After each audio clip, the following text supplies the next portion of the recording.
Hello अस्सलाम वालेकुम students, this is रहमत Ali Shah from maths engineer. Students, आज की जो वीडियो है इसमें हम एमसीक्यूज के बारे में बताएंगे कि आप लोगों ने बोर्ड में एमसीक्यूज को कैसे अटेम्प्ट करना है और उसके बारे में कुछ टिप्स एंड ट्रिक्स डिस्कस करेंगे। तो आप लोगों ने बिल्कुल भी वीडियो को स्किप नहीं करना और एंड तक देख लेना है। तो शुरू करते हैं हम अपनी वीडियो को। आपको जब भी एमसीक्यूज का पेपर मिल जाए तो आपको उसके लिए 20 मिनट्स रिक्वायर्ड होते हैं। तो सबसे पहले आपने टाइम को देखना है 20 मिनट्स। तो कुछ केसेस में आपके एमसीक्यूज होते हैं 20 यानी एफएससी के लेवल पर, और मैट्रिक के लेवल पर आपके एमसीक्यूज होते हैं 15।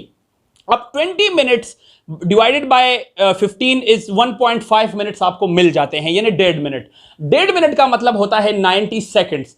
अब एक एमसीक्यूज के लिए जब 90 सेकेंड्स हैं तो ये बहुत ज्यादा है, ठीक है जी। तो आपने सबसे पहले एमसीक्यू का पेपर ले लेना है और आंसर शीट पर अपना रोल नंबर फिल कर देना है। इस बात का बड़ा ध्यान कि रोल नंबर सबसे पहले आप लोगों का फिल होना चाहिए। रोल नंबर को लिखने के बाद आपका तकरीबन 1 मिनट उसमें से लग जाएगा।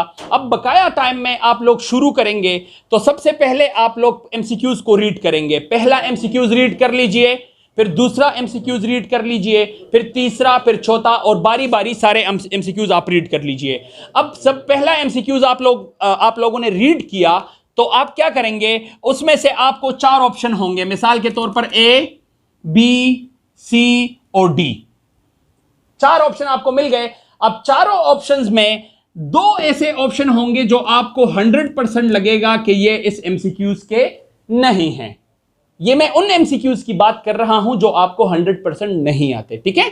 तो इसमें से आप 2 ऑप्शन ऐसे होंगे जो बिल्कुल गलत होंगे। तो आपको तो लग जाएगा, जब आपने कोर्स पढ़ा होगा तो आपको ये 2 तो लग जाएगा कि ये तो गलत है। अब जो बकाया 2 रह गए, इसमें से एक को आप अपना फोकस उस पर कर लीजिए और एक पे मतलब आप डू डाई सिचुएशन है वैसे भी आपकी, तो आपने एक को अपने माइंड में पिक कर लेना है कोर्स के हिसाब से और उस पे पेंसिल का निशान लगवा देना है। अभी आंसर शीट में बबल फिल नहीं करना, अभी क्वेश्चन शीट में बात कर रहा हूं, ठीक है। अच्छा, इसके बाद जो एमसीक्यूज आपको 100% आता है उस एमसीक्यूज को भी आप डायरेक्ट बबल में मत फिल कीजिएगा। उस एमसीक्यूज पे मिसाल के तौर पर ये एमसीक्यूज नंबर 1 में आपने ए पे निशान लगाया और 2 तो बिल्कुल उसमें इंक्लूड नहीं है। एमसीक्यू नंबर 2 आपको 100% आता है जिसमें ए 100% है तो उस पर आपने टिक लगा दिया। इस तरह इसके बी और सी और डी ऑप्शंस, ठीक है। इस तरह सारे एमसीक्यूज को आप देख लेंगे। उसके बाद आप अपना आंसर शीट उठाएंगे। आंसर शीट उठाने के बाद जब आप ध्यान देंगे तो इस तरह वो कुछ इस तरह आंसर शीट में आपको बबल मिलेंगे, ठीक है। मतलब एमसीक्यूज नंबर 1 के सामने 4 bubble, A B C D option के लिए 4 बबल्स। अब जैसे ही आपको पता है कि एमसीक्यूज पहला एमसीक्यूज जब आप करने जाते हैं तो जो आपको श्योर नहीं है वो एमसीक्यूज पहले टाइम में बिल्कुल भी नहीं करने, उनको छोड़ देना है। जब जो 100% आपको श्योर है, जैसे कि इस केस में आपको एमसीक्यू नंबर 2 100% श्योर है, इस तरह एमसीक्यू नंबर 3 भी होगा नीचे, तो आपने क्या करना है, अब आप एमसीक्यू नंबर 2 को फिल कर रहे हैं। तो जब आप एमसीक्यू नंबर 2 को फिल करेंगे तो स्टूडेंट्स नीचे एमसीक्यू नंबर 3 वाले बबल्स पर आप लोगों ने स्केल रखना है। कॉपी तो आपके पास होगी नहीं और हमारे पास इतना लंबा स्केल है नहीं, तो आप लोगों ने एमसीक्यू नंबर 3 यानी जो एमसीक्यूज आप करेंगे उसके नीचे वाले एमसीक्यूज के बबल पर इस तरह स्केल रख देना है, फुट रख देना है।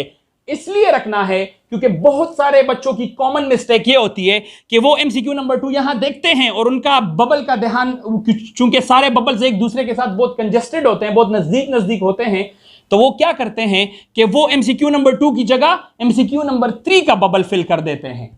तो ये मसला आप लोगों ने कभी भी नहीं करना। स्केल को नहीं भूलना, स्केल लेके जाना है और जो एमसीक्यूज आप करेंगे उसके नीचे वाले एमसीक्यूज के बबल पर स्केल रख देना है, ठीक है। अब आ गई बात एमसीक्यू बबल फिल करने की। तो बहुत सारे बच्चे जो है वो मार्कर वगैरह पे करते हैं, बट मैं रिकमेंड करूंगा कि आप लोगों ने एमसीक्यूज को पॉइंटर वगैरह से फिल नहीं करना, आप लोगों ने उसको बॉल पॉइंट से फिल करना है। अब फिल करने का अंदाज ऐसा है कि आप राउंड शेप में इस तरह इसको अपने बॉल पॉइंट को घुमाइए, ठीक है, राउंड इस तरह। तो जब आप राउंड फिल कर देंगे बस आप छोड़ दीजिएगा। अगर आपको थोड़ी सी मतलब मक्की बराबर जगह मिलती है, तो आप उसको ना इस पे लग मत जाइएगा कि ये तो रह गया, इसको फिल करना है, और उसको थोड़ी सी अगर जगह रह भी गई तो इसमें कोई मसला नहीं है। बट कोशिश कीजिएगा कि इस बबल से आपका जो निशान है, मार्क है, वो बाहर न चला जाए। और अगर किसी केस में गलती से बॉल पॉइंट मतलब स्लिप हो गया और थोड़ा बाहर भी चला गया, तो व्हाइटनर आप लोगों ने कभी भी गलती से भी यूज नहीं करना स्टूडेंट्स, ठीक है। बबल फिल करने में बिल्कुल भी इस बात को नजरअंदाज नहीं करना और इस बात का ध्यान रखना है। अच्छा, अब पहले 10 मिनट्स तो आपके इसी तरह जो आपको 100% आते हैं उसकी फिलिंग में लग जाएंगे। अब जो बकाया 5 से 6 मिनट है, आप लोगों ने अब उस 5 और 6 मिनट को यूटिलाइज करना है। उन एमसीक्यूज के लिए आपने यूज करना है जो एमसीक्यूज आपको डाउटफुल हैं, मतलब जिस पे आपने जिसके 2 ऑप्शन आपने काटे हैं और 2 ऑप्शन में से एक आपको 90 या 50-50 है, तो आप लोगों ने टाइम खत्म होने का वेट बिल्कुल भी नहीं करना। बहुत सारे हमारे बच्चे क्या करते हैं, वो देखते हैं जैसे ही वो टीचर पेपर कलेक्ट करने आ रहा होता है तो फिर वो रश में जल्दी जल्दी से फिलिंग शुरू कर देते हैं। तो ऐसी मिस्टेक बिल्कुल भी नहीं करनी, क्योंकि इसकी 2 गलतियां हैं, 2 वजूहात है।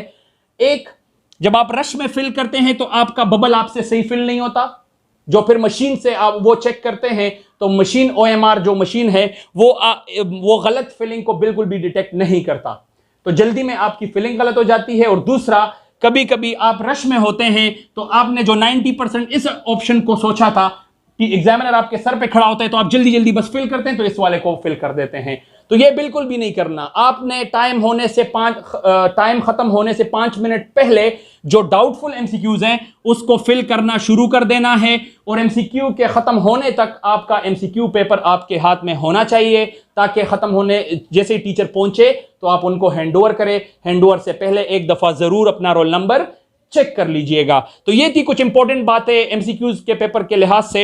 आई होप स्टूडेंट्स कि आपको ये अच्छे से समझ आ गया होगा। अगर कहीं पर आपको फिर भी मसला है तो आप कमेंट सेक्शन में जरूर पूछ लीजिएगा। मजीद ऐसी अच्छी वीडियोस के लिए प्लीज हमारे चैनल को सब्सक्राइब कर लीजिए। Thank you so much for watching.